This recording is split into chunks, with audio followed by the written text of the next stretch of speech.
আপনারা কি জানেন আগেকার দিনে বউকে পালকিতে চড়ানো হতো কেন? তাকে তো গরুর গাড়িতেও আনা যেত, তা না করে পালকিতে উঠানো হতো। সে কতটা সম্মানিত তা বোঝানোর জন্য। পালকি থেকে নামানো পর্যন্ত সম্মান কখনো কমানো যাবে না একটি মেয়ের। সারা জীবন পালকির সম্মানেই তাকে রাখতে হবে।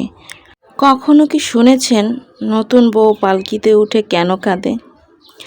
শুধু ফেলে আসা স্বজনদের জন্য না, নতুন জীবন কেমন হবে সেই ভয়েও কাঁদে। এখানে একটা পুরুষের উচিত পালকির কান্নাই যেন তার জীবনের শেষ কান্না হয়। এরপর আর মাত্র দুটি উপলক্ষেই সে কাঁদবে। এক, মা হওয়ার আনন্দে, আর দুই, স্বামী মারা গেলে কান্না করবে।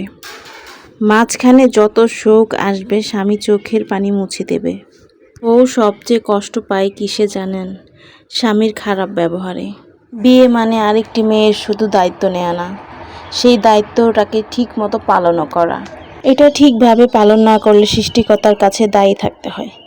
বউয়ের মা বাবাকে কখনো আমার শ্বশুর, আমার শাশুড়ি এগুলো ডাকা ঠিক না। মা বাবা ডাকতে হয়।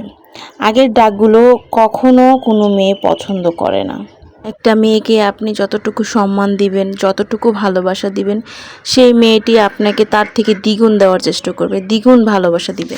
মেয়েরা ফুলের মতো কোমল হয়, তাদেরকে যত যত্নে আগলে রাখবেন, তারা আপনার ঘরকে তত সৌন্দর্য ফুটিয়ে তুলবে। মনে রাখবেন, সৃষ্টিকর্তার পাল্লা সমান।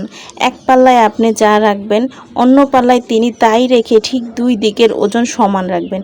এটাই বাস্তব, এটাই দুনিয়ার নিয়ম। তাই আপনাদেরকে বলছি, কখনো মেয়েদেরকে অসম্মান করে কোনো কথা বলবেন না। তাদের প্রাপ্য সম্মানটুকু সবসময় তাদের দেওয়ার চেষ্টা করবেন।